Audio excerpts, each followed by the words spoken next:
Colleen Garcia hinuli ng mga pulis dahil sa ginawa kay Billy Crawford. Patuloy na pinag-uusapan ang nangyari ngayon sa TV host na si Billy Crawford. Ayon sa source, makalipas ang ilang araw na pag-iimbestiga ng mga otoridad sa dahilan ng pagpanaw ni Billy, nagulat ang lahat sa lumabas na investigasyon.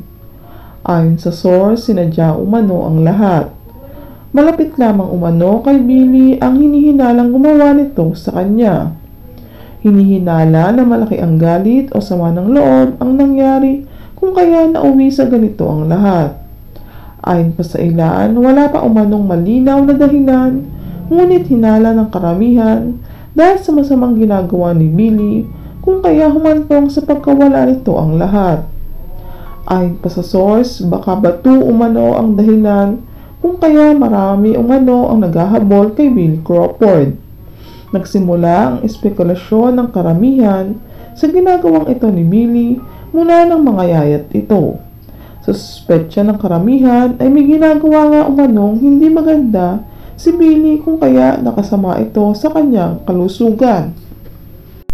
Matatandaang itinanggi ni Billy Crawford ang ibinabatong ito sa kanya at sinabi nito na kahit kailan umano ay hindi niya ito magagawa dahil alam niyang masama ito sa kalusugan at ito rin ang ang isang sakit ng tao sa buong mundo na mahirap sugpuin. Mahal niya umano ang pamilya niya kaya kahit kailan umano ay hindi niya ito magagawa. Marami naman ang hindi sumang-ayon sa sinabing ito ni Billy noon. Dahil madali umanong sabihin na hindi niya ito ginagawa dahil alam niyang hindi ito tanggap sa lipunan.